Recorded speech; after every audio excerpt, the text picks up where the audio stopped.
Hey guys, back with another video here. I wanted to go over the center console unit, the 17-inch beautiful screen here inside my Tesla, and I wanted to show you guys just about web browsing. I've been getting a lot of questions about web browsing and what it's capable of, what it can do, what it can't do, and so here's the video. So if you look here on the top of your screen here, you also obviously have what looks like a little world, and we'll kind of get closer so you guys can see it. So when we click on that, it opens up our web browser. The web browser itself can be minimized, like you can use half the screen by clicking on this little button down below here, and it does make it so you can see half the screen. So, but I generally use the web browser not that often because it is relatively slow, and it can't play video, which makes sense. Because obviously you don't want to be watching videos while you're driving or even autopiloting, but I think it'd be good usage if you need to look something up and you didn't have your iPhone or iPad with you while you're driving. The passenger is mainly the one that should be using it. You shouldn't be using it while you're driving at all. I do put the weather up there every once in a while, but if you want to look up the weather, you can. The weather channel does work. So let's go ahead and put that in there real quick. If you go to, so you can, once you click your finger in here, that's like an iPad. You basically get a keyboard. So I'm going to type in weather.com.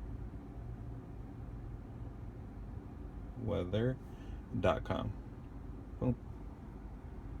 And then all you do is hit enter down below here, and it'll surf just like any other web browser.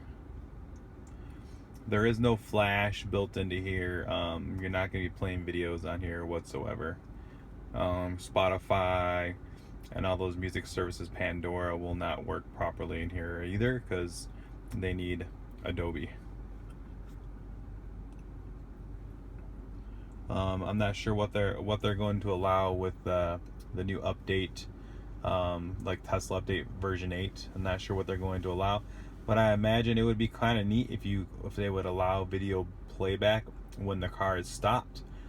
That way you maybe can watch some movies and stuff off of here when the car is stopped, but maybe only on Wi-Fi. I'm sure, even because Elon and Tesla is paying for all these LTE connections and 3G connections. I'm sure that you streaming video on here is not going to make them very happy, because the more data you use, I'm sure the more they pay. So maybe they say, oh, you can play video when you're stopped when you're on Wi-Fi. Who knows? I also hear that they're going to be allowing you to make your car a hotspot, but right now it's not allowed. So just so you guys know, when you go to buy a Model S, you cannot make it as a hotspot. So it does have 3G or LTE built in. The one I have is LTE because it's a newer one. Older one's 3G. But you can't take your phone, you can't tether it to this. You can't connect into the Wi-Fi, or your kids in the back can't connect into the Wi-Fi. But you can do a role reversal. You can connect your car to your phone. So if you had, like, maybe I think this uses the AT&T network. Maybe you have a Verizon phone and you want to do something with it. For some reason you want to connect it to the internet. You can certainly do so by just connecting it, or connecting it to the hotspot on your Verizon phone. So that'll work.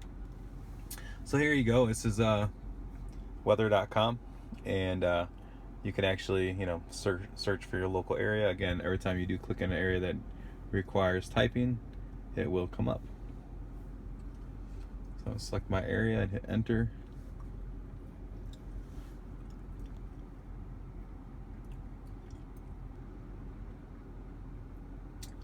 Again, I mean, the car is amazing, obviously, but the web browser isn't so good inside of here. Again, it's not what car has a web browser built in, right? So you're going to try to compare this to other cars.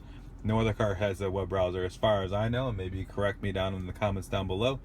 But I don't think any other vehicle has a web browser built into it. So not really anything to compare this against. And to me, I wasn't even sure why they had a web browser in here in the first place, other than it's a wow factor. It's cool to have one, but it's not really needed. And you can see it's kind of going slow. Even though I have LTE, I got like 2 bars and stuff. It is kind of sluggish and slow a little bit. It did find my area. It shows Akron, New York. Again, you can shrink this up halfway through. You can scroll this up, so maybe that would be displaying. And it definitely won't it won't do anything special here. It's not going to allow you to play this video at all.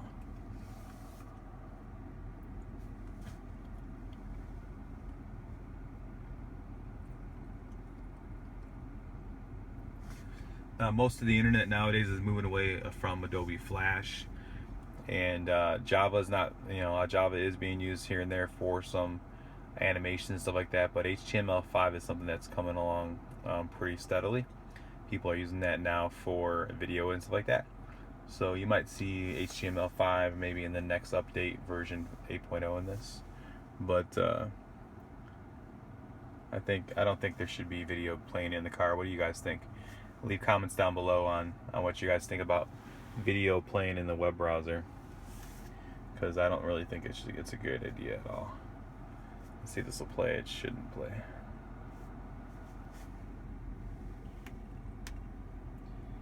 Yeah, that's all you get. Like, even when you go on YouTube and you try to play YouTube videos, YouTube will come up, but the actual videos won't play. Let me see if I can get us on YouTube here during this video.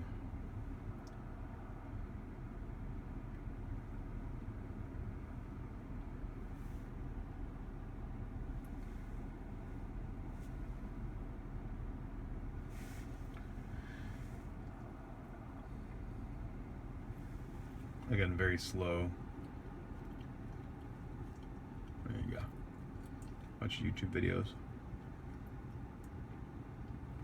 Let's say we wanted to click on "Don't exercise in the gym," Kanye West's gym. So click on that.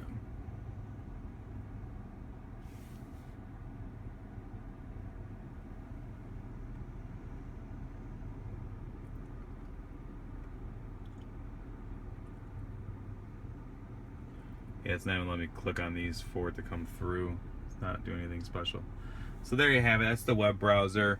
You can do, let's kind of take it a step further. So it did finally go there, but it's not going to play. You have favorites just like any other web browser. So you can go to a website like YouTube and you can add it to your favorites by clicking on that. So add to favorites. And then if you want to get to your favorites, basically click on the heart up here. And there it is. I only have one, so again, you can tell I don't use it very often, and it'll come back to it there easy enough. That's basically all you have. There might be the capability to clear browser history. Let's go ahead and take a little dive into that. I'm going to go to controls. Inside controls here under settings, there's apps and web browser, and it's grayed out. I can't get to it. So I don't know if they will allow you to clear browser history, if that's even a thing. Yeah, I don't see anything in here for settings anywhere, not even down below. So that's basically, it's very basic. You can add favorites, you can bring up your favorites, and you can delete them as well. And you have a back button, a forward button. But that's really it. It's kind of the basic web browser. Like I said, it's very slow. I don't use it that often. If you are a Tesla user and a Tesla owner and you do use your web browser, maybe comment on my section below and let me know what you use it for. That's basically it, guys. If you have any questions about the web browser inside the Model S, let me know. Give me a thumbs up if you like it, thumbs down if you don't. As always, subscribe to me if you like our content, and more videos to come. All right, take care. Peace. Oh, if you like Tesla Tim, please subscribe.